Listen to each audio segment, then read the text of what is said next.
إن الحمد لله نحمده ونستعينه ونستغفره ونعوذ بالله من شرور أنفسنا ومن سيئات أعمالنا من يهده الله فلا مضل له ومن يضلل فلا هادي له وأشهد أن لا إله إلا الله وحده لا شريك له وأشهد أن محمدا عبده ورسوله أما بعد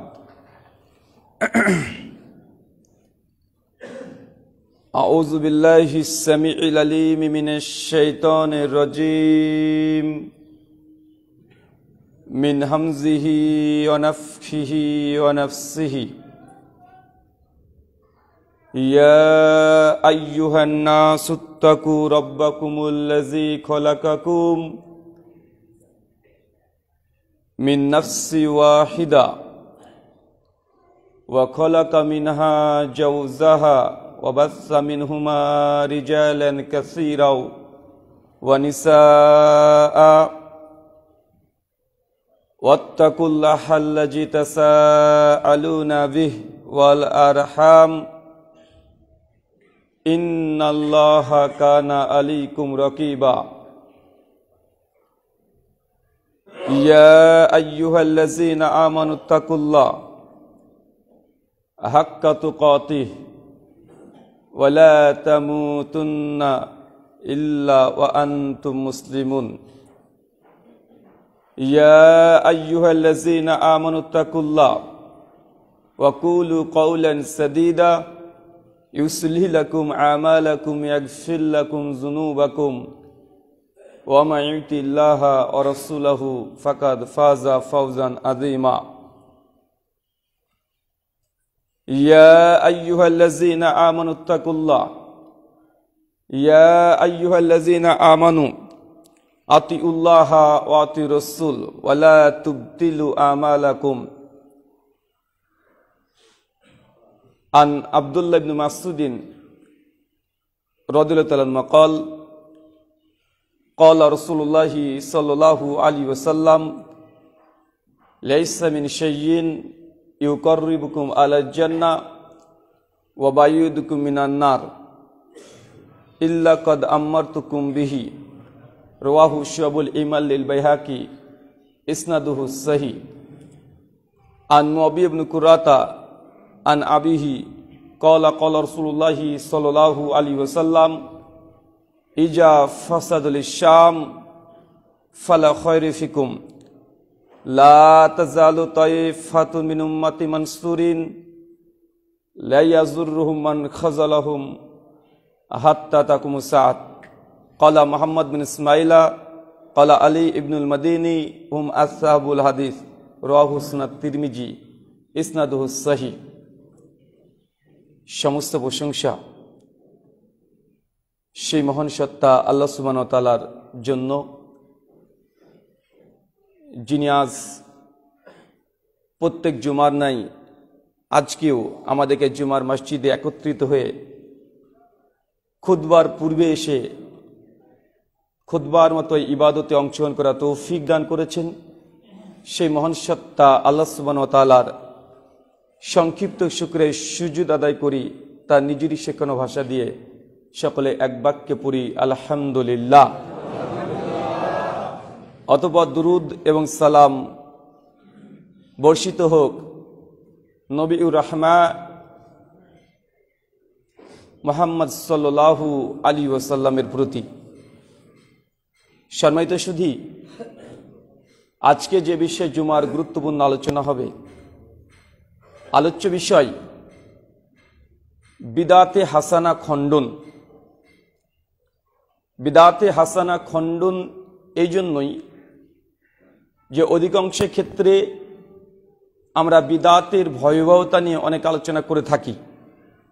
বিদাত কি, বিদাত কেন বর্জনীয়, বিদাত করলে কি কি ক্ষতি হতে পারে, বিদাতের পরকালীন পরিণতি কি হতে পারে, এগুলো আমরা মোটামুটি কম বেশি একাধিকবার বক্তব্যে, খুতবাতে, লেখনীতে, ধর্মীয় ওয়াজ মাহফিল, জলসা, বিশেষ করে আহলুল হাদিস সমাজে বহুল বক্তাদের কাছ থেকে শোনা একটা আলোচ্য বিষয়।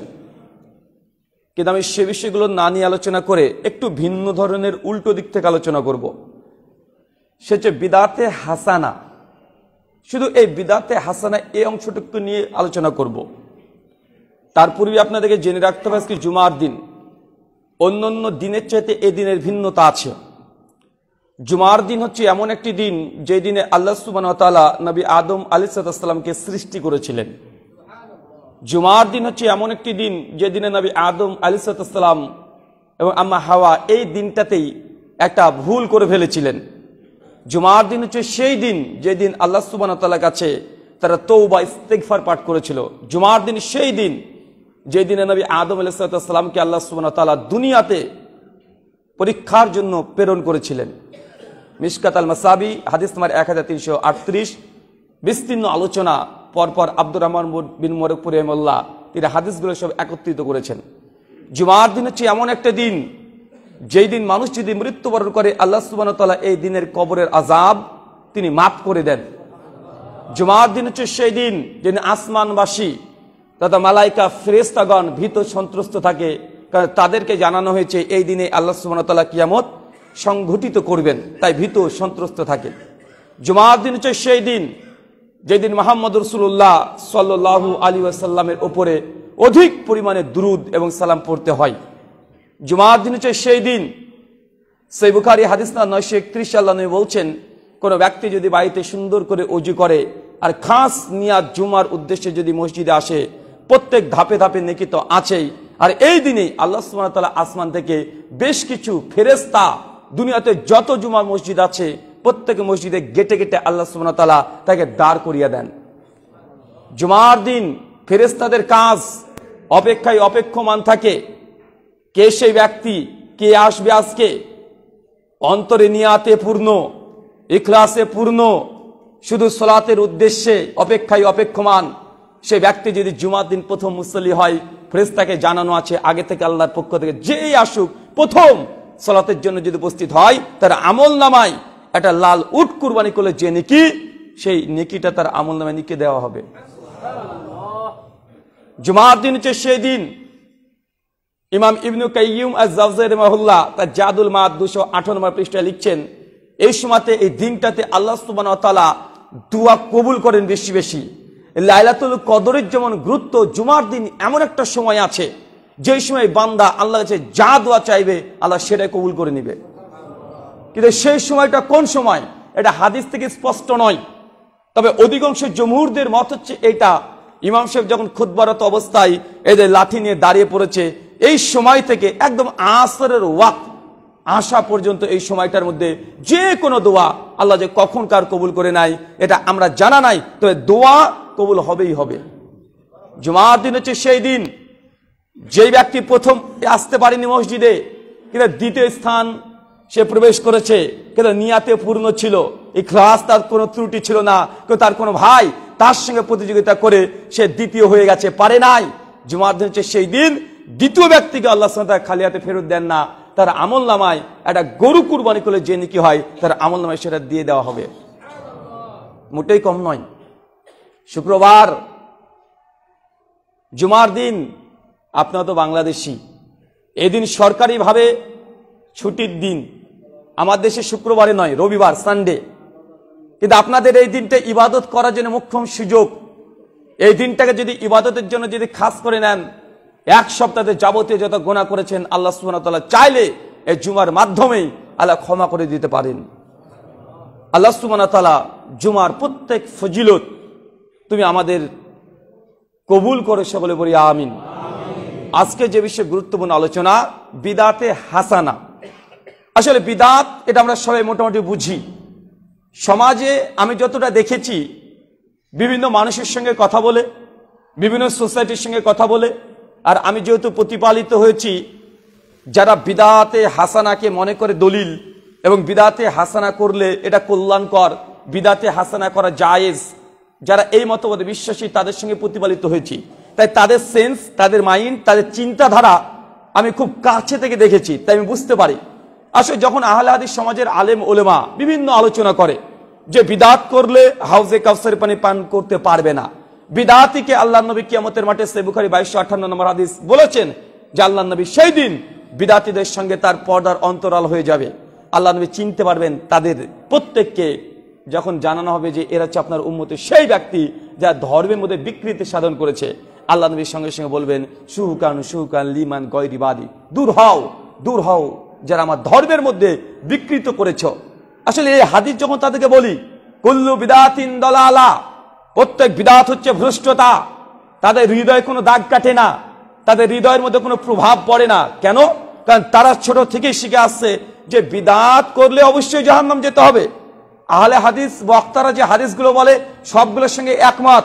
আর এই হাদিস তো আমরাও পড়েছি, শুধু পড়েছি এমনটা নয় ভাই, আমরা স্টুডেন্ট ছাত্রদেরকে আমরা নিজেরাই শিক্ষক, আমরা পড়িয়েও থাকি, আমরা পরীক্ষাও নিই, পাশও করাই, ফেলও করাই। তাই এই হাদিস আহলে হাদিস যেগুলো বলছে আমরা জানি না এমনটা নয়, তবে আমরা যেটা জানি আহলে হাদিসরা সেটা জানি না। কোনটা জানি না? বলছে বিদাত মানে যে গোমরাহি, বিদাত মানে যে ভ্রষ্টতা, বিদাত করলে যে জাহান্নামে যাবে, আসলে ব্যাপারটা এমন নয়। এটা তাদের চিন্তা। কাদের চিন্তা বলেন তো? যারা বিদাত করে এবং বিদাতে হাসানাটা নাম দিয়ে এটা কল্যাণকর মনে করছে, করলে নেকির আশা করে, তাদের চিন্তা এটা। তারপর তারা বলে, আসলে দেখো একটা উদাহরণ দিয়ে বুঝতে পারবেন। ধরেন একজন বাড়িতে আপনার দুই ভাই, বড় ভাই ছোট ভাই, আপনার বাবা মৃত্যুবরণ করেছে।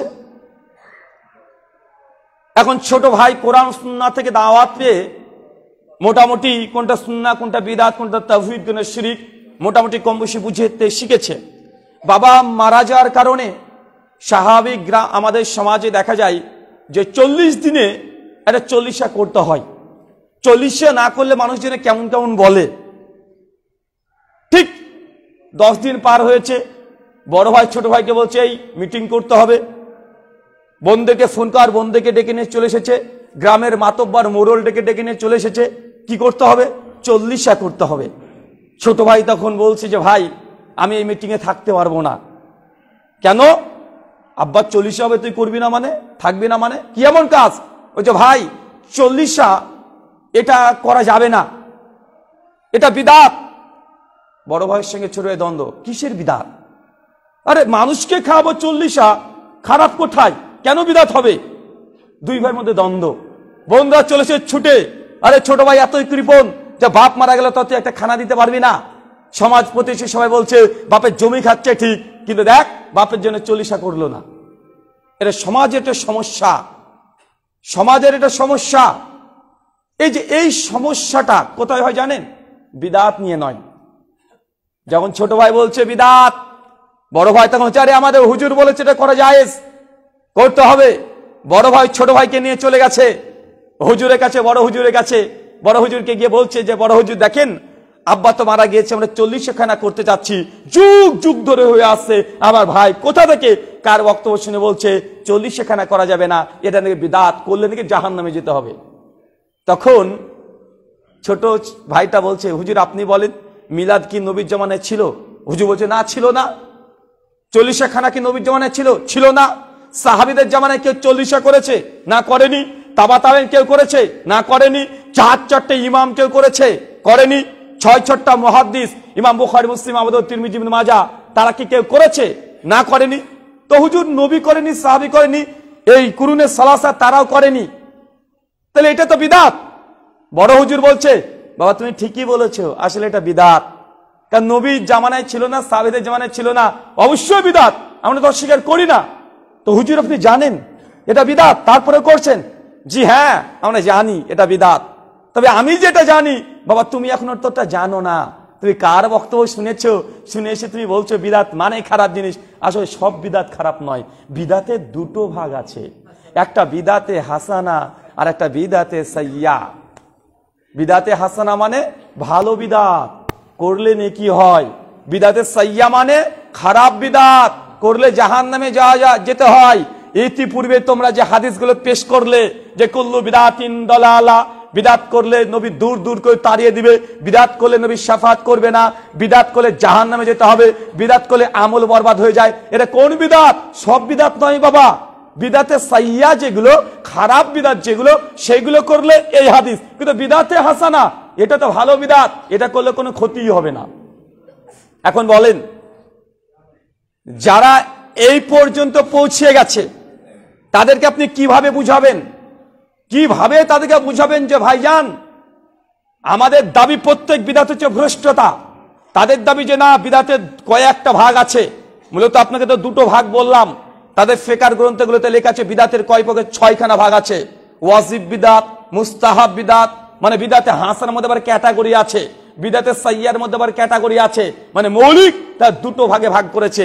এখন যারা ভাগ আগে থেকে মাথায় আছে যে সব বিদাত খারাপ না, তো তার কাছে বিদাতের আলোচনা করে সমাজ থেকে বিদাতকে উৎখাত করতে পারবেন?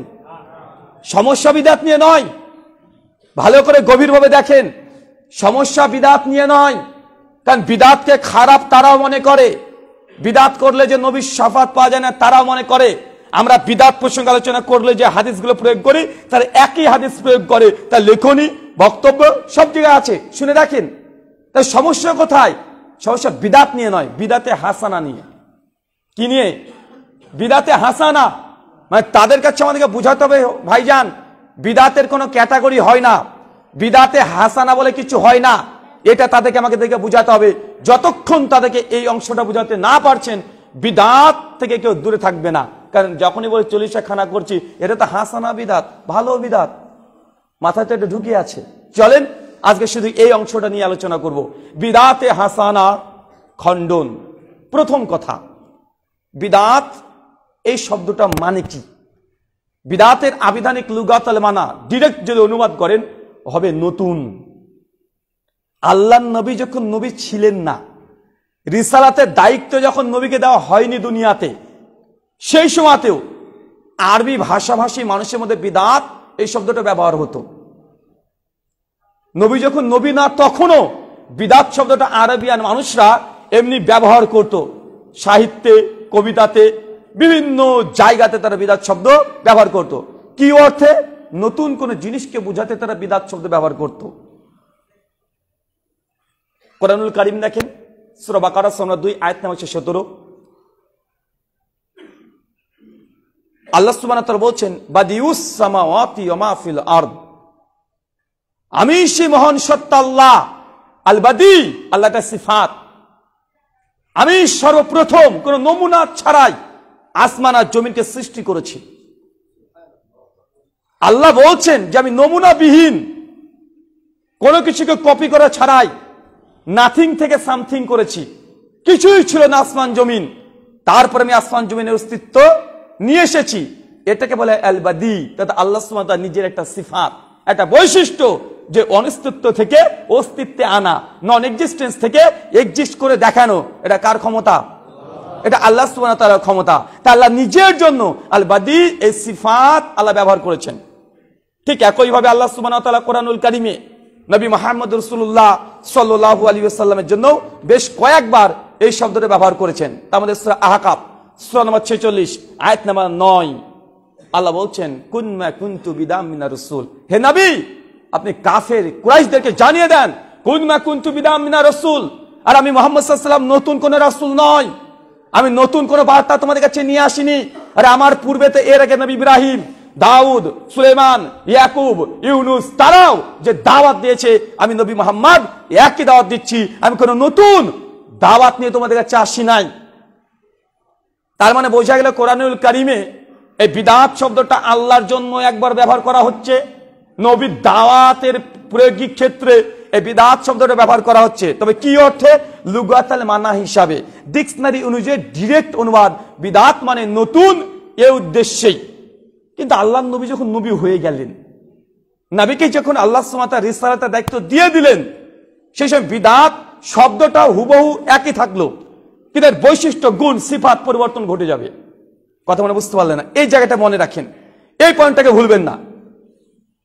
নবী যখন রিসালাতের দায়িত্ব পেয়ে গেলেন, এই বিদআত শব্দটা ঠিকই থাকলো, কিন্তু এর বৈশিষ্ট্য, এর কাইফিয়াত, এটাকে আল্লাহ নবী পরিবর্তন করে দিলেন।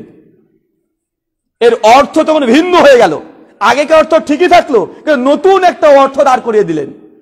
মানে আমিলা আমালান লাইসা আলাইহি আমরুনা ফাহুয়া রাদ। কোন ব্যক্তি এমন কোন আমল করবে এই ধর্মের মধ্যে যে আমার নবীর আমার আদেশ নেই, ফাহুয়া রাদ, এটাই বাতিল, এটা হচ্ছে বিদআত হয়ে গেল। কথা মানে বুঝতে পারলেন? এটা বিদআত শব্দটা আগে থেকে সমাজে প্রচলিত ছিল, শুধুমাত্র নতুন অর্থে। ইসলাম যখন আসলো, নবী যখন রিসালাতের দায়িত্ব পেল, এই অর্থটা তো থেকেই গেল, নতুন একটা রূপ দিয়ে দিল, যে শরীয়তের পোশাক পরিয়ে দেওয়া হলো। কষ্ট হচ্ছে, আর একটা উদাহরণ দিয়ে বুঝতে পারবেন। আচ্ছা, সালাত মানে কি? সালাত মানে কি? দোয়া। আল্লাহ নবী যখন নবী না, তখন আরবিয়ানরা সালাত শব্দ ব্যবহার করত কিসের জন্য? দোয়ার জন্য, প্রার্থনা করার জন্য। কিন্তু নবী যখন ইসলামের দায়িত্ব পেয়ে গেলেন, সালাত শব্দটা হুবহু একই থাকলো, কিন্তু এর গুণ, এর সিফাত, বৈশিষ্ট্য পরিবর্তন হয়ে গেল। এখন সালাত বলতে আমরা অবশ্যই দোয়া বুঝি, কিন্তু সালাত বলতে খাস একটা শরীয়তের যে পোশাক প্রদান করে দেওয়া হয়েছে, তাকবীর থেকে সালাম পর্যন্ত যে পদ্ধতি আমরা অবলম্বন করি, এটা এখন সালাত। কথা কি বুঝতে পারছেন? তার মানে এখান থেকে বুঝতে হবে যে শব্দ, এই শব্দ দিয়ে বিবেচনা করলে হবে না। শব্দ দিয়ে ইসলাম কি বুঝাচ্ছে, এটা হচ্ছে মূল বিষয়। ঠিক একইভাবে বিদআত বলতে এখন শুধু নতুন কোন জিনিসকে বললে বিদআত, অবশ্যই সেটা বিদআত, কিন্তু শরীয়তে তাকে বিদআত বলছে কি? শরীয়তে এখন বিদআত বলতে এটাকে বলা হয় যে আল্লাহর নবী যে আদেশ করে নাই, কিন্তু আপনি ধর্ম মনে করে নেকির উদ্দেশ্যে করছেন, এটাকেই বিদআত বলা হবে। হুজুর সবই বুঝলাম, কুল্লু বিদআতিন দালালা, প্রত্যেক বিদআত যদি ভ্রষ্টতা হয়, তাহলে আপনি যে হাত ঘড়ি পড়েছেন, ডিজিটাল ঘড়ি, নবী তো এটা পড়েনি, তাহলে আপনিও তো বিদআতি। এই যে মাথার উপরে ফ্যান দেখছি, নবীর জামানাতে ছিল না, তাহলে ফ্যান ঝুলানো বিদআত। এই যে এসি লাগিয়েছেন, বড় বড় এসি, নবীর জামানায় ছিল না, এটাও বিদআত। পাকা মসজিদ নবীর জামানায় ছিল না, এটাও বিদআত। কোরআনে জাবাজের পেশ হরকত দেওয়া ছিল না, এটাও বিদআত। সমাজে বলছে কি বলছে না? কেন? আচ্ছা, তারা বিদআতের এই অর্থ নিয়েছে যখন ইসলাম আসে নাই, নবীর ইসলামের দায়িত্ব পায় নাই, সে অর্থ তারা প্রয়োগ করছে এখানে। এতটুকু বুঝতে পারছেন কি? তারা কোন অর্থ প্রয়োগ করছে? নবী যখন ইসলামের দায়িত্ব পায় নাই, তখনকার অর্থ প্রয়োগ করে বলছে যে এই ফ্যান চালানো বিদআত, হাত ঘড়ি দেওয়া বিদআত। তারপরেও ছোট্ট ছোট্ট করে আপনাদেরকে যে বলে দিই, আচ্ছা কোরআনে জাবাজের পেশ দেওয়া কি বিদআত? আমরা বলছি না। দলিল কি? জামে তিরমিজি হাদিস না 2676, আল্লাহ নবী বলছে, আমি দুনিয়া থেকে চলে যাওয়ার পরে ইখতিলাফুন কাসীরা, আমার উম্মতের মধ্যে বড় বড় মতভেদ হবে। ফালাইকুম বিসুন্নতি, সেই সময় আমার সুন্নাতকে তোমরা আঁকড়িয়ে ধরো। ও সুন্নাতে খোলাফে রাশিদিন ও মাহাদিন, আর আমার 4 খলিফা যারা আছে তাদেরকে তুমি আঁকড়ে ধরো। এই যে কোরআন সংকলন করা, কোরআনকে কমপ্লিট করেছে কে? ওসমান বিন আফফান রাদিয়াল্লাহু আনহু। তিনি খলিফা কি খলিফা নন? তিনি সাহাবী কি সাহাবী নন? তিনি খলিফায়ে রাশেদার অন্তর্ভুক্ত। তার মানে তাদের কোনো কর্ম এটা বিদআত হবে না, কারণ এটা সাহাবীদের আমল দ্বারা প্রমাণিত আছে। তাই কোরআন মাজিদকে বাইন্ডিং করা, হাদিস গ্রন্থকে লিখিত আকারে নিয়ে আসা, সাহাবীদের জামানাও আব্দুল ইবনে আমর ইবনে আস রাদিয়াল্লাহু আনহু সাইফায়ে সাদেকা রচনা করে গেছেন।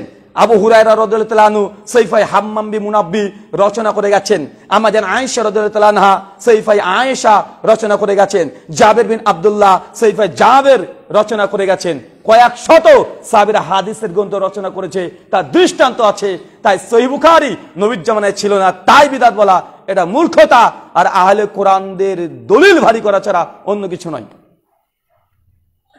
এতটুকু যদি বুঝতে পারেন, আলোচনা প্রায় শেষের দিকে আরো কঠিন হলে বুঝতে পারবেন। তার মানে বুঝতে পারলাম যে কোরআনের মধ্যে জাবাজের পেশ দেওয়া এটা কি বিদআত? সুনান তিরমিজি হাদিস না 2910, সনদ হাসান। আল্লাহ নবী বলছেন, কোন ব্যক্তি যদি কোরআনুল কারীমের একটা হরফ আলিফ লাম মিম 3 হরফ পড়েছে, 330 নেকি। এখন একজন ব্যক্তি কোরআনে জাবাজের পেশ দেওয়া আছে, সে পড়ছে আলহামদুলিল্লাহি রাব্বিল আলামিন। এখন যতটা অক্ষর আছে জাবাজের দেওয়া কোরআন মাজিদ পড়ছে, আর একজন মানুষ আপনি জাবাজের পেশহীন, হরকতহীন, নিয়ারা আরবিতে আপনি আলহামদুলিল্লাহ রাব্বিল আলামিন সূরা ফাতিহার প্রথম আয়াত পড়েছেন। আচ্ছা বলেন তো, দুজনের নেকির মধ্যে কোনো পার্থক্য হবে? কেউ কি বলেছে যে যাবারে একটা নেকি, জেরে দুটো নেকি, যদি সাকিন থাকে তিনটে নেকি? ভাই এমন কোনো পার্থক্য আছে? নাই। তার মানে বোঝা গেল, কেউ যদি কোরআন মাজিদ জাবাতের পেজ দেওয়া কোরআন মাজিদও পড়ে, তার নেকির কোনো পরিবর্তন হচ্ছে না। কেউ যদি জাবার যে পেশহীন পড়ে, তার নেকির কোনো পরিবর্তন হচ্ছে না। আর কেউ কোরআন মাজিদ পড়বে না, অন্ধ হাফেজ আসে না নাই? আরে ও জাবার যে পেশ কিছু লাগে না, ও কিছু লাগে? ও তো শুনে শুনে মুখস্থ করছে, কিন্তু তার কি নেকির পরিবর্তন হচ্ছে না? অতএব বোঝা যাচ্ছে জাবাজ্জের পেজ দেওয়ার কারণে কোরআন মাজিদের না কোনো তারিফ হয়েছে, না এর মধ্যে নেকির কোনো কম বেশি হয়েছে। আর যেহেতু এটা হয় নাই, এটা কিসের অন্তর্ভুক্ত নয়? এটা বিদআতের অন্তর্ভুক্ত নয়। আর এটা স্বয়ং আলী বিন আবি তালেব রাদিয়াল্লাহু আনহু জামানাতেই এই হরকত দেওয়ার ব্যবস্থা হয়েছিল, সূচনা হয়েছিল, কমপ্লিট হয় নাই। ওটা হাজ্জাজ বিন ইউসুফের সময় কমপ্লিট হয়েছে, মানে সূচনা করেছে আলী বিন আবি তালেবের জামানায়, চতুর্থ খলিফার জামানায়। ইমাম হাজার আসকালানি তার বিখ্যাত গ্রন্থ তালখিসুর হাবিরের মুকাদ্দামাতে ডিটেল ইতিহাস রচনা করেছে। তাই কোরআনের জাবাজ্জের পেজ দেওয়াকে বিদআত বলা, এটা আরেকটা মূর্খতা। কেন জানেন? কারণ তাদের মিলাদ কিয়াম যতগুলো বিদআত আছে, এটা প্রতিষ্ঠা করার জন্য কোরআনকে বিদআত বলা অপচেষ্টা চালাচ্ছে। কারণ কোরআনকে যদি একবার বিদআত প্রমাণ করতে পারে, মানুষকে খুব সহজে বোঝাতে পারবে তখন। আচ্ছা, এই যে ফ্যান, এসি, হাত ঘড়ি, তিনটের উদাহরণ একসঙ্গে দিই। আচ্ছা, পৃথিবীর কোনো মানুষকে দেখেছেন যে বলেছে, ভাই যদি এই ঘড়ি পরে 5 ওয়াক্ত নামাজ পড়েন, তাহলে একটা কবুল হজ্জের সমান নেকি বেশি হবে? এরকম কার উদ্দেশ্য আছে? কেউ কি বলেছে এসি ঘরে, এসি মসজিদে, এসিতে থেকে যদি নামাজ পড়েন, তাহলে 5 ওয়াক্ত নামাজ পড়লে একটা উমরার সমান এক্সট্রা নেকি দেওয়া হবে? পাকা মসজিদ এটা নবীর জামানাতেও ছিল। সহিহ বুখারী 428 নম্বর হাদিস, আম্মার বিন ইয়াসর রাদিয়াল্লাহু তাআলা আনহু থেকে বর্ণনা আছে। আম্মার বিন ইয়াসর রাদিয়াল্লাহু তাআলা আনহু বলছেন, আমরা যখন মদিনায় মসজিদের নববী নির্মাণ করি, সেই সময়তে দেখছি আল্লাহ নবী তিনি আল্লাবিনা, তিনি ইট তুলছেন। লাবিনা শব্দ মজুদ আছে, ইট তুলছেন। আমিরা হামজাকে দেখছি দুটো করে তুলছেন, আল্লাহ নবী তিনিও তুলছেন। আমির হামজা ছুটে চলে আসে, ইয়া রাসূলুল্লাহ আপনি কষ্ট করবেন না, আমরা আছি। আম্মার বিন ইয়াসার তিনিও ইট তুলছেন। আল্লাহ নবী আম্মার বিন ইয়াসারকে দেখে বলছে, আম্মার বিন ইয়াসার, অচিরেই তোমাকে শত্রুপক্ষরা হত্যা করবে। এই হাদিস থেকে প্রমাণ হয় যে নবীর মসজিদের নববী যেটা নির্মাণ হয়েছিল, ওটা কাঁচা না, ওটা পাকাই ছিল, ইটেরই তৈরি ছিল। তার মানে পাকা মসজিদ নির্মাণ করা এটা বিদআতের অন্তর্ভুক্ত না। আর অনেকভাবে খণ্ডন করা যেতে পারে, জাস্ট আমি একটা একটা করে খণ্ডন করলাম। তাই আগে মাথা থেকে বের করে দেন এইসব জিনিসগুলোকে বিদআত বলে। যারা বিদআতে হাসানাকে জায়েজ করার চেষ্টা করছে, তাকে ধোঁকা দেওয়া হচ্ছে, বোকা বানানো হচ্ছে। কেন এগুলো বিদআত অবশ্যই, তবে এটা ইসলাম নবীর রিসালাতের দায়িত্ব আসার আগেকার শব্দ তারা প্রয়োগ করছে। চলেন এবার মূল বিষয়ে আমরা প্রবেশ করি। বিদআতে হাসানা এটা কি শরীয়তে জায়েজ? বিদআতে হাসানাকে কেউ তৈরি করতে পারে? বিদআতে হাসানাকে আমাদের দ্বারা তৈরিকৃত কোন ইবাদত হতে পারে? অ্যান্সার আমাদের সহজ উত্তর জি না, হওয়া সম্ভব নয়। আমি 4টে পয়েন্ট আলোচনা করব, এক একটা পয়েন্ট মনে রাখার চেষ্টা করেন। প্রত্যেক পয়েন্টের উপর একটা করে কোরআন, একটা করে হাদিসে মুবারাকা আপনার সামনে দেব। আপনারা আরো বিস্তীর্ণ নিজে থেকে গবেষণা করে আরো ডজন ডজন কোরআনের আয়াত এখানে দিতে পারবেন। প্রথম আমার আপনাদের কাছে প্রশ্ন, বলেন তো দিন তৈরি করা, শরীয়ত তৈরি করা, এটা কার হক? দিন কে দিতে পারে? এটা আল্লাহর হক। আল্লাহ দিন তৈরি করার ক্ষেত্রে, শরীয়ত তৈরি করার ক্ষেত্রে আল্লাহ কারোর সঙ্গে শরীক স্থাপন করেন না। স্বয়ং আল্লাহ যা মনে করবে তাই করবে। দলিল সূরা সূরা আয়াত নাম্বার 21, আল্লাহ বলছেন, আম লাহুম শুরাকাউ শারাউ লাহুম মিনাদ-দ্বীন মা লাম ইয়াযাম বিহিল্লাহ। হে নবী, ওই কাফের মুশরিক যারা আছে, তাদের মধ্যে কি এমন কোন দেবতা আছে, এমন কোন উপাস্য আছে যারা নিজেরা নিজেদের জন্য দিন তৈরি করে দেয়? মা লাম ইয়াযাম বিহিল্লাহ, অথচ আমি আল্লাহ তাদেরকে দিন তৈরি করার ইখতিয়ারই দিই নাই।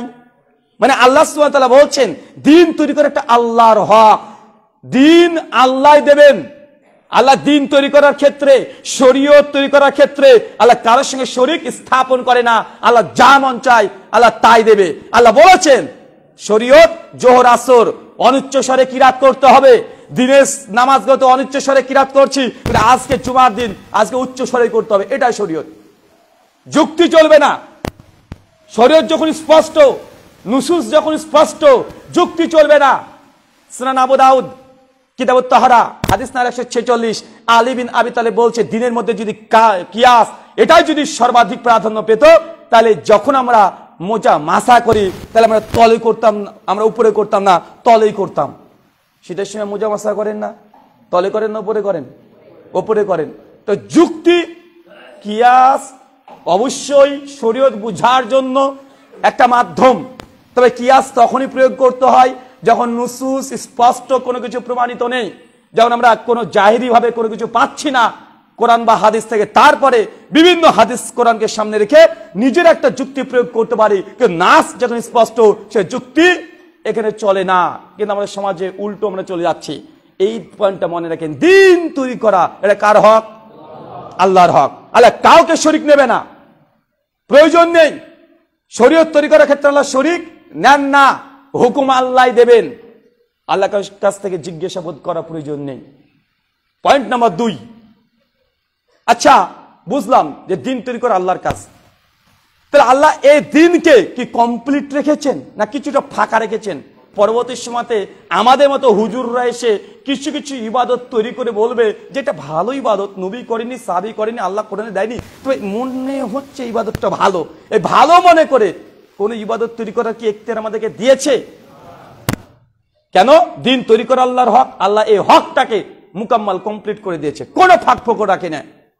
দলিল সূরা মাইদা 5 আয়াত 3, আল্লাহ বলছেন আল-ইয়াউমা আকমালতু লাকুম দীনাকুম, আমি দিন ইসলামকে সম্পূর্ণ মুকাম্মাল পরিপূর্ণ করে দিয়েছি। দিন ইসলাম তো মুকাম্মাল। এই প্রশ্ন যদি করা হতো নবী মুসা আলাইহিস সালামের জামানায়, যে ইহুদি জাতিকে বলা হতো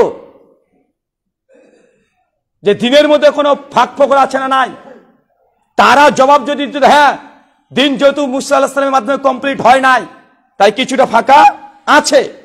কিন্তু শরীয়তে মুহাম্মাদিতে কোনো ফাঁকা অংশ আছে? কোনো খাঁদার আছে? এটা কমপ্লিট হয়ে গেছে। এই আয়াতের ব্যাখ্যা আসছে সহিহ বুখারী কিতাবুল ইলম হাদিস নাম্বার 42 এবং 43।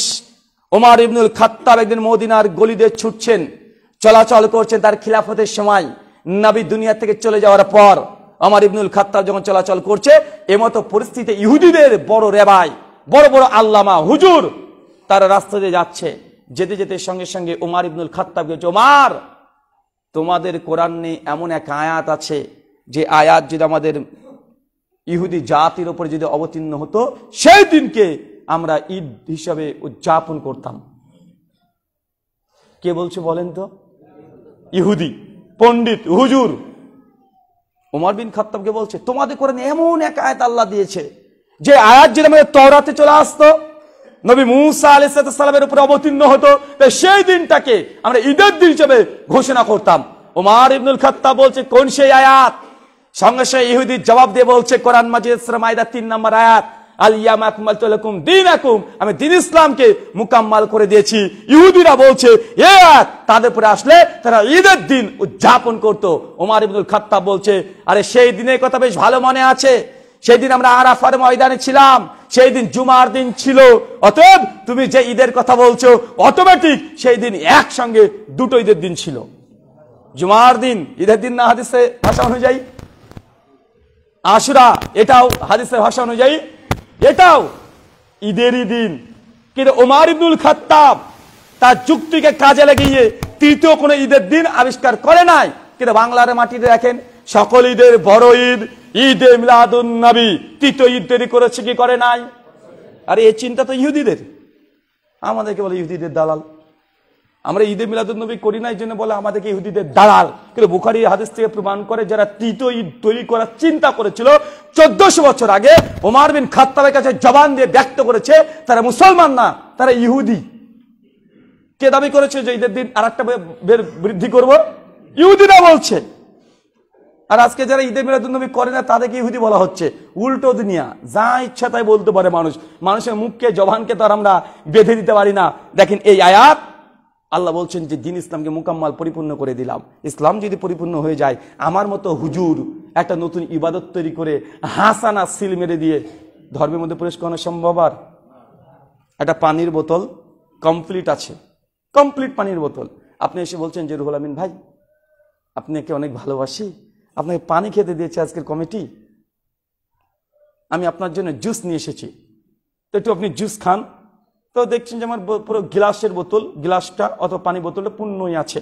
এখন আপনি আমাকে ভালোবাসা দেখিয়ে আবেগে আপ্লুত হয়ে যদি আমাকে ওই বোতলের মধ্যে আবার আপনার জুস দিতে যান, জানি জুসটা অনেক দামি, অনেক ভালো, পানির চেয়ে অনেক বেটার, যে দিতে যান, তো আমার পূর্ণ একটা গ্লাস পানি দিয়ে পূর্ণ আছে, আপনার জুস ঢুকবে? হ্যাঁ ঢুকবে। কি হবে? এই যে জুসটা ঢুকতে থাকবে ওর ভারত্বর কারণে, আর পানি একটু একটু করে পড়তে থাকবে, দিয়ে মিক্সড হয়ে যাবে। যখনই আপনি এই পূর্ণ শরীয়তের মধ্যে কোনো বিদাত ঢোকাবেন, তখনই আস্তে আস্তে সুন্নাত ছড়তে শুরু করবে।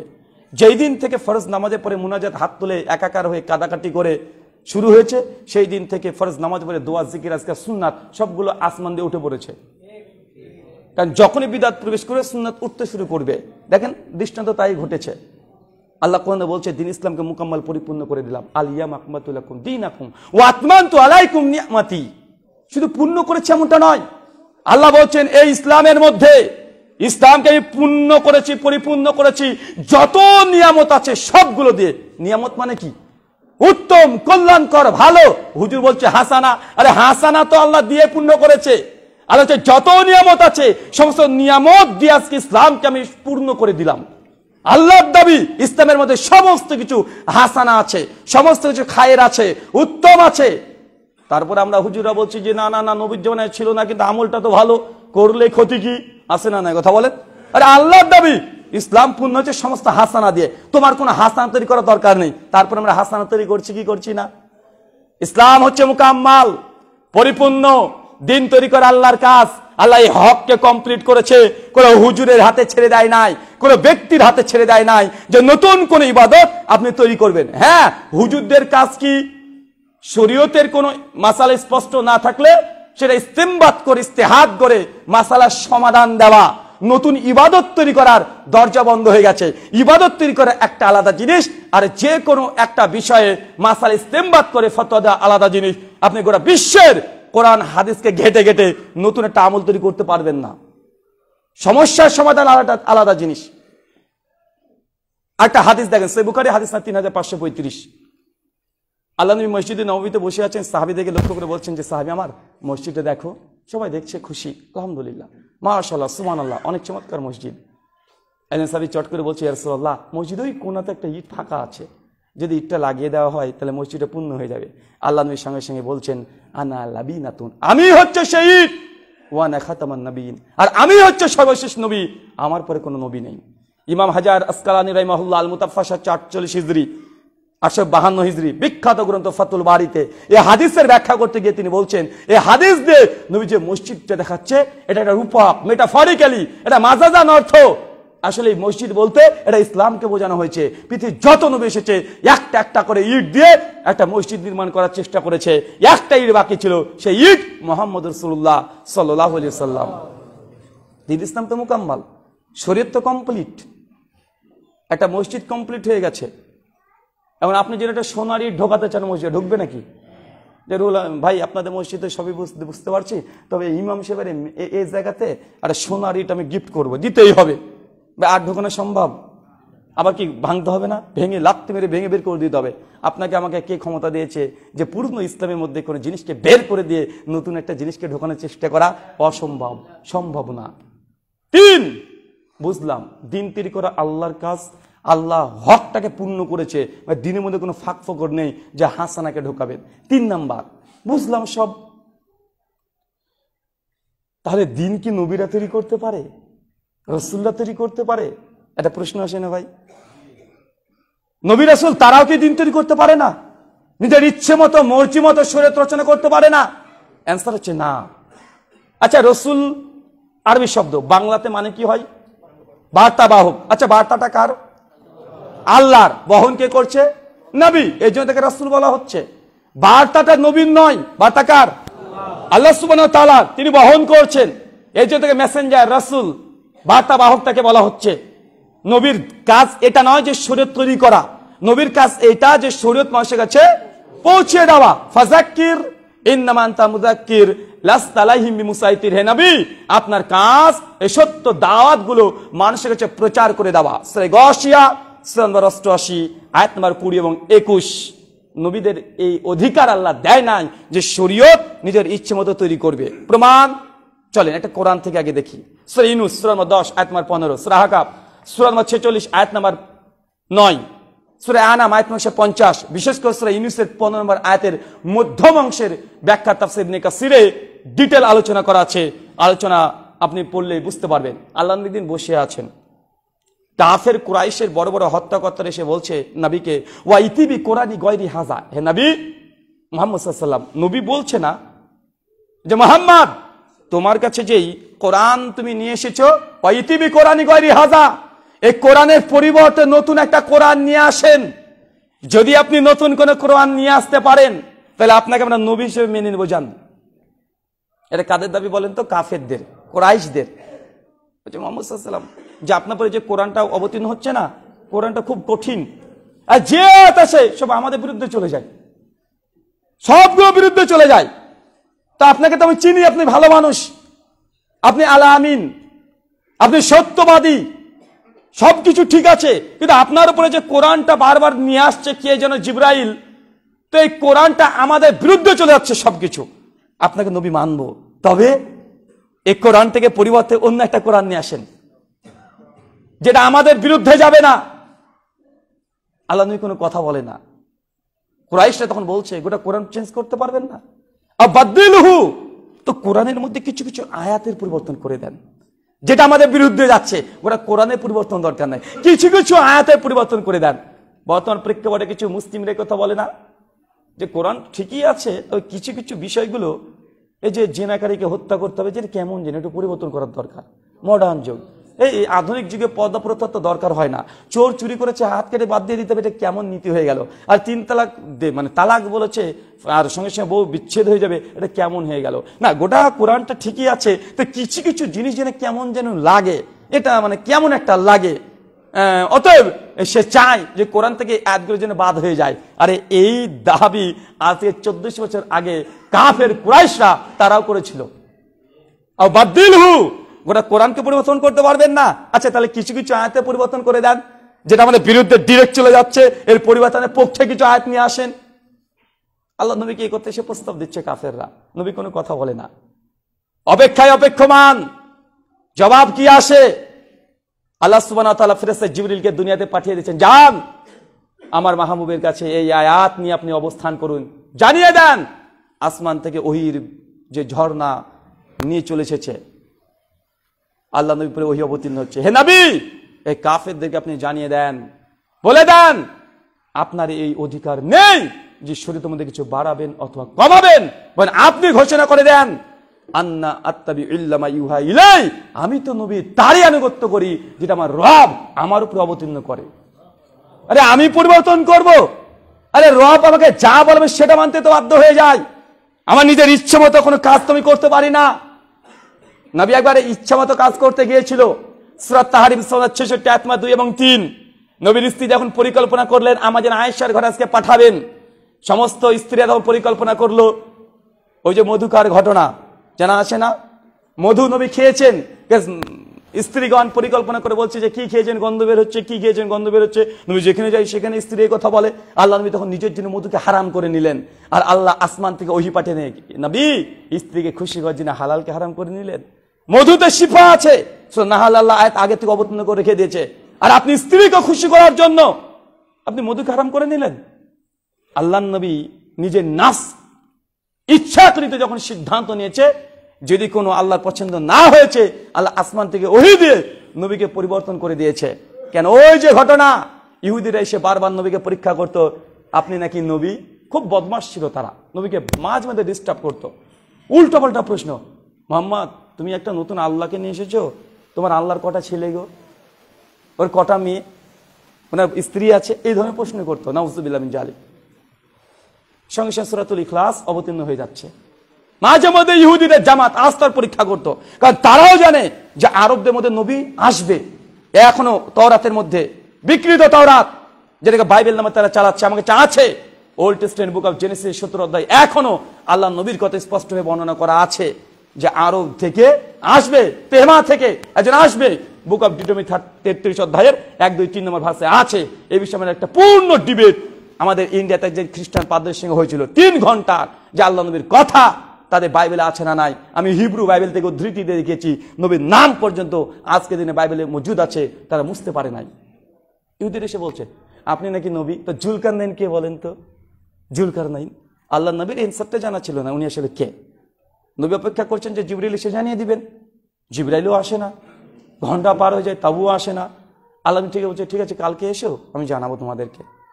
নবী এখানে ইনশাল্লাহ বলে নাই, আল্লাহর এটা পছন্দ হয় নাই। কাল হয়ে গেছে, জিবরিল আসে না, 2 দিন 3 দিন 4 দিন আসে না। নবী আলাইহিস সালাম পরিশান, কি ব্যাপার, কেন জিবরিল আসে না? ইহুদের এসে প্রশ্ন করে, কই উত্তর তো দিলেন না, আপনি নাকি সত্য নবী? আর সত্য নবী হলে তো জানার কথা। নবীর কাছে সব তারা বলে নবী অপেক্ষা। প্রায় 18 দিন পর মুফাসসিরগণ ভেদ করেছে, কেউ যে 15 দিন, কেউ 17 দিন, 18 দিন, কেউ 1 মাস, বিভিন্ন মত। কমপক্ষে 15 থেকে 18 পর ফেরেশতা জিবরিল তিনি চলে এসেছেন নবীর সামনে। আল্লাহ প্রথম প্রশ্ন, জিবরিল কেন তুমি আসোনি? ইয়া রাসূলুল্লাহ, আপনি সেই দিন বলেছিলেন যে জুলকারনাইন সম্পর্কে তুমি আগামীকাল আসো, আমি জানাবো। আপনি ইনশাআল্লাহ বলেনি, আপনার রব এটাকে পছন্দ করেনি। এই যে নবী নিজের তরফ থেকে কোনো যে ত্রুটি বিচ্যুতি হয়েছে, আল্লাহ আসমানে ওহী দিয়ে আল্লাহ সেটাকে সংশোধন করে দিয়েছে। এটা দিয়ে নবীর ভুল আল্লাহ যে ধরছেন এটা নয়, এটা দিয়ে উম্মতকে শিক্ষা দেওয়া হচ্ছে। খবরদার, নবীকে তুমি ছাড় দিই নাই, তাই তোমরাও কখনো এমন ভুল যেন না করো।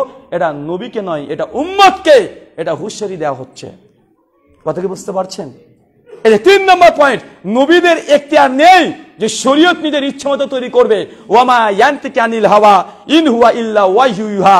আমার নবী যে তরফ থেকে কোনো কথা বলে না, আমি আল্লাহ যাবতীর্ণ করি, নবী আমার সেটাই বলে। লা খাজনা মিনহু বিল ইয়ামিন সুম্মা লাকাতআনা মিনহু ওয়াত্তিন। যদি আমার নবী নিজের তরফ থেকে কোনো কথা বলতো, কল্পিত কোনো কথা বলে দিত, আমি আল্লাহ আমার নবীকে ছাড় দিতাম না, তার দক্ষিণ হস্তকে আমি টেনে ধরতাম, তার কণ্ঠশিরাকে আমি ছিন্ন করে দিতাম। আল্লাহ নবীকে এত কঠিন ভাষা আল্লাহ বলেছেন, এটা মূলত নবীকে নয়, এটা উম্মতকে বলা হচ্ছে। যে তোমরা যারা মনে করছো কোরআন এটা কোনো কবিতার বই, কোরআন এটা কপি করা বই, কোরআন কোন জায়গা থেকে এসেছে, আল্লাহর কাছ থেকে আসে নাই। আল্লাহ তার জন্য বলছে যে আমার নবী আমি যাকে এত ভালোবাসি, সেও যদি আমার নামে একটা শব্দ নতুন কিছু বলতো, আমি তাকেও ছাড় দিতাম না। আর তোমরা কাফের, তোমরা বলছো যে নবী বানিয়ে বানিয়ে কথা বলছে। সূরা হাক্কা 69 আয়াত নম্বর 21, 42, 43, 44 পর পর বর্ণনা আছে। আসর নাজম আয়াত নম্বর 3 এবং 4। তার মানে বোঝা যাচ্ছে নবী ইচ্ছাকৃত মন গড়া কোনো কথা বলার এখতিয়ার রাখে না। শরীয়ত তৈরি করবে এটা নবীর এখতিয়ার নেই। আল্লাহ এই পাওয়ার, এই অথরিটি কোন নবী রাসূলকে দেন নাই, আমাদের হুজুরকে দিয়ে দিলেন। হুজুর বলছে জানি মিলাদ সাহাবী থেকেও প্রমাণিত না। কেন করছেন হুজুর? ভালো কাজ তো, করলে ক্ষতি কি? জানি ফরজ নামাজের পরে নবীজি কোনোদিনই ফরজ নামাজের পরে সম্মিলিত মোনাজাত করে নাই, জানি, তো হুজুর করছেন কেন? করলে ক্ষতি কি?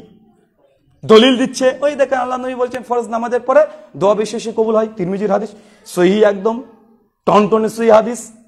এবার তিরমিজি এতটুকু পেয়ে আবু দাউদে চলে আসছে 1488 নম্বর হাদিস। কি আল্লাহ বলেছেন, কোন বান্দা যদি 2 হাত তুলে আল্লাহর কাছে দোয়া করে, আল্লাহ খালি হাতে ফেরত দেন না। এই একটা দলিলকে নিয়ে নিয়েছে, মানে তিরমিজির একটা দলিল, আবু দাউদের একটা দলিল। তৃতীয় দলিল আরেক জায়গায় চলে যাচ্ছে, তাফসীরে তাবারির মধ্যে আছে একটা ঘটনা, যে কোনো জামাতবদ্ধ হয়ে কেউ যে দোয়া করে আল্লাহ সেটা কবুল করে। 3 কোনা 3টে দলিলকে নিয়ে এসে বলছে অতএব ইয়া থেকে প্রমাণিত হলো ফরজ নামাজের পরে সম্মিলিত মোনাজাত একদম জায়েজ। তো এটা দিয়ে তো বাথরুম ঘরে ঢোকার আগে হাত তুলে মোনাজাত জায়েজ করা যায় কেন? ওই যে সম্মিলিত মোনাজাত আল্লাহ কবুল করে, 2 হাত তুলে আল্লাহ খালি হাতে ফেরত দেয় না। আর বাথরুম ঘরে ঢোকার আগে তো দোয়া আছে, স্ত্রী সবসে পূর্বে তো তাহলে সম্মিলিত মোনাজাতের দলিল পাওয়া যাবে। গোটা পাড়ার লোককে ডাকবেন, চল সব চলে আসবেন আজকে, মানে আপনার যদি ইচ্ছে হয় গোটা গ্রামবাসীকে দাওয়াত দিবেন, কি হয়েছে রাত 12টার দিকে চলে আসবেন, দোয়া করবেন, দলিল তো পাওয়া গেছে।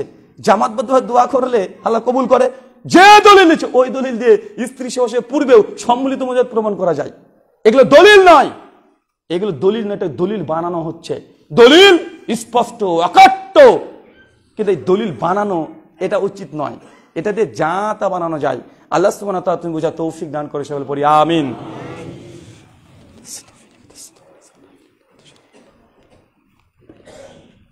আলহামদুলিল্লাহি রাব্বিল আলামিন ওয়াসসালাতু ওয়াসসালামু আলা রাসূলিহিল আমিন ওয়া আলা আলিহি ওয়া সাহবিহি আজমাইন, আম্মা বাদ।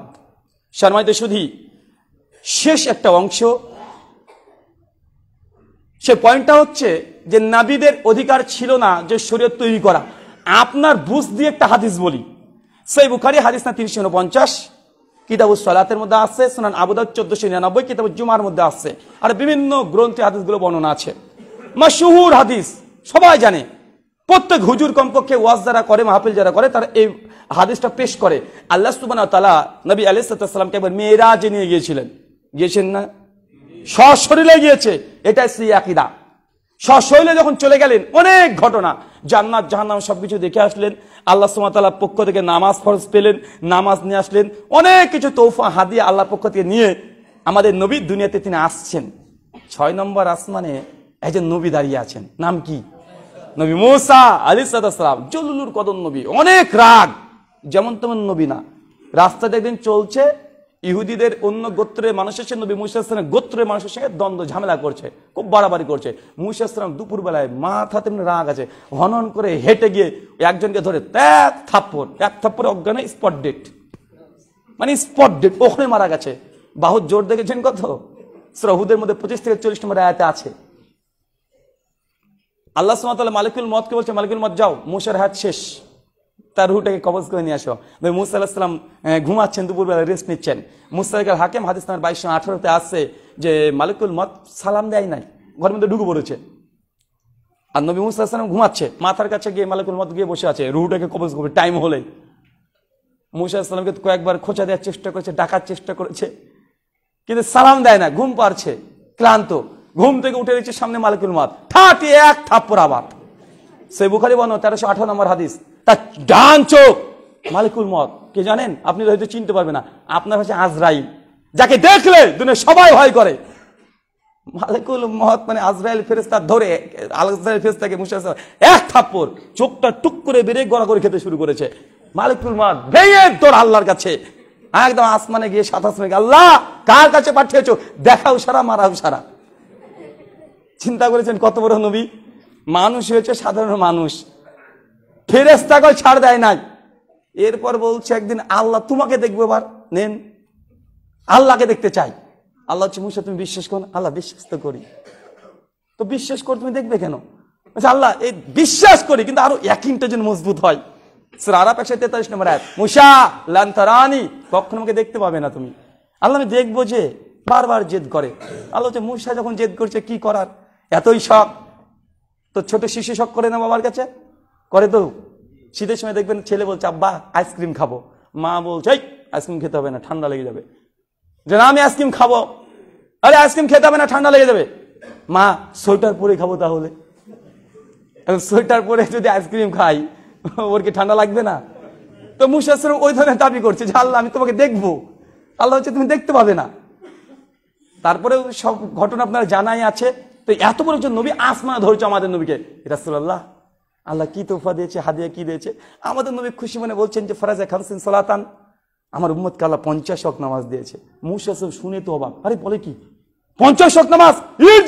যান ফিরে যান, ইলা রাব্বিক, রবের কাছে যান, সালাত কমিয়ে নিয়ে আসেন, আপনার উম্মত পারবে না। আল্লাহ নবী ভাবছে তাই, আল্লাহ চলে গেছে, আল্লাহ আমার উম্মত পারবে না 50 ওয়াক্ত, তুমি একটু কমিয়ে দাও। আল্লাহ 5 কমিয়ে দিয়েছেন। আবার নবী চলে আসছেন, 5 কমে গেছে। মূসা হচ্ছে কত? 5 কমেছে 45 আছে। যান ফিরে যান, ইলা রাব্বিক, রবের কাছে যান, এখন আপনার উম্মত 50, এই 45 পারবে না, আবার কমান। নবী আবার চলে যায়, যায় আর আসে, যায় আর আসে, বারবার গিয়ে শেষে এসে দাঁড়িয়েছে 5। কত? 5। মূসা যান, আবার যান। আল্লাহ বলছে আমার লজ্জা লাগছে, আমি আর যেতে পারবো না রবের কাছে, আমার উম্মত 5 পারবে না। আল্লাহ তখন জানিয়ে দেন, হে নবী আপনার উম্মত যদি 5 ওয়াক্ত সালাত আদায় করে, আমি আল্লাহ তাদেরকে আপনার বরকতে 50 ওয়াক্তের ফজিলত দিয়ে দিব। আর একবার যদি নবী যেতেন মুসা আলাইহিস সালামের কথা শুনে, তাহলে নামাজ যদি নাই থাকতো খুব বেশি ভালো হতো না? বারবার যা আশা করছে, আর একবার যদি যেত, শুধু বলতে মাগরিব আছে, তাহলে আমরা সবাই 5 ওয়াক্ত নামাজে মানে একদম নামাজের পাক্কা পাবন্দি হয়ে যেতাম, একবার যদি যেত নাকি। আচ্ছা, এই ঘটনা থেকে মৌলিক আপনি কিছু শিক্ষা দিতে চাই। এই হাদিস থেকে কমপক্ষে 20 খানা ইস্তেদলাল করা সম্ভব এই অংশটুক থেকে। প্রথম পয়েন্ট, বলেন তো মুসা আলাইহিস সালামের মর্যাদা মাকাম, তার আজমত বেশি না আমাদের শেষ নবী মুহাম্মদ রাসূলুল্লাহ সাল্লাল্লাহু আলাইহি সাল্লামের? বেশক আমাদের নবীর। তার মানে বোঝা গেল কখনো কখনো ছোটরাও বড়দেরকে সংশোধন করে দিতে পারে, বিশ্বাসের ভুল হতে পারে, মুরিদ ঠিক করে দিতে পারে, আমিরে জামাতের ভুল হতে পারে, আর সাধারণ কর্মীরাও সংশোধন করে দিতে পারে। কেউ যদি দাম্ভিকতা করে যে না তুমি ছোট মানুষ, তুমি কি জানো, এটা ঠিক নয়। কখনো কখনো বড়দের ভুল ছোটরা সংশোধন করে দিতে পারে কি পারে না? পারে। 2, এই হাদিস থেকে আর একটা মৌলিক শিক্ষা আপনি নিতে পারেন। প্রথম কথা হচ্ছে এইটা, এই হাদিস প্রমাণ করে আমাদের নবী আলিমুল গায়েব নন। সমাজে এক শ্রেণীর মানুষ আছে যারা বলে নবী আলিমুল গায়েব, অতীত বর্তমান ভবিষ্যৎ উম্মতের সব খবর রাখে। এই হাদিস প্রমাণ করে যে না, যদি নবী সমস্ত খবরই রাখতেন উম্মতের, আল্লাহ যখন 50 দিয়েছে বলতে পারতেন যে আল্লাহ আমার উম্মত 50 পারবে না, কমিয়ে দাও। বলতেন কি বলতেন না? তিনি বলেননি, চলে আসছে। মুসা আলাইহিস সালাম বলছে, তারপর তিনি ফিরে যাচ্ছেন। মানে এই হাদিস থেকে আলিমুল গায়েব এটাকে রদ করা হয়। 3, শেষ পয়েন্ট সংক্ষিপ্ত করি। এই হাদিস থেকে প্রমাণ বহন করে যে আল্লাহ নবী তার কাছে এই অথরিটি ছিল না যে শরীয়তের মধ্যে কিছু বাড়াবে বা কমাবে। কিভাবে? আচ্ছা, নবী যদি অধিকার থাকতো তো নবী মুসা আর আল্লাহ নবী আসমানে বসে তার দুজনই পরামর্শ করতো যে আল্লাহ 50 দিয়েছে, ঠিক আছে এক কাজ করেন, আপনার উম্মত পারবে না, 5 করে দেন আপনি। যদি অথরিটি থাকতো, করতো কি করতো না? বারবার আল্লাহ কাছে যাওয়ার কি দরকার? বারবার আল্লাহ কাছে যায়, আল্লাহ কমিয়ে দেন কমিয়ে দেন। তাহলে তাদের কাছে অথরিটি নেই যে 50 ওয়াক্ত নামাজকে নিজে কমিয়ে দিবে, ইবাদত কমাবে, নিজের ইচ্ছাদের শরীয়ত তৈরি করবে, বৃদ্ধি করবে বা কমিয়ে দিবে। নবীদের কাছে এই অধিকার নেই। আসমানে বসে 2 জন নবী বারবার পরামর্শ করছে আর আল্লাহর কাছে যাচ্ছে, আল্লাহ ইবাদত কমিয়ে দেন, নামাজ কমিয়ে দেন। মানে তাদের কাছে অথরিটি নাই শরীয়তের মধ্যে বাড়াবে বা কমাবে। কিন্তু আমরা এই 50কে আমাদের নবী পাস করতে পারে না, কিন্তু আমার আপনার হুজুর আফজাল যিকরি লা ইলাহা ইল্লাল্লাহ কেটে ইল্লাল্লাহ করে দিয়েছে। কত বড় ক্ষমতা দেখেছেন আমাদের। আসলে আমাদের হুজুরদের অনেক বেশি ক্ষমতা, আমরা পারি না এমন কিছু নেই। তার মানে এই হাদিস প্রমাণ করে নবীদের অধিকার নেই, আল্লাহ এই সম্পূর্ণ অথরিটি দেয় নাই যে শরীয়তের মধ্যে যা ইচ্ছা তাই কমাবে বা বাড়াবে। তা আপনি বিদাতে হাসানাটা তৈরি করে ঢোকাচ্ছেন কিভাবে? কে অধিকার, কে অথরিটি দিল? অসম্ভব, এটা হতে পারে না। আল্লাহ সুবহানাহু ওয়া তাআলা তুমি আমাদেরকে বোঝার তৌফিক দান করো, সকলে পড়ি আমিন। আল্লাহ, যারা আমরা বিদাতের সঙ্গে যুক্ত আছি, তুমি তাদের প্রত্যেকের হৃদয়ে সুন্নতের মোহাব্বত আর বিদাতের প্রতি ঘৃণা তুমি জাগিয়ে দাও, সকলে পড়ি আমিন।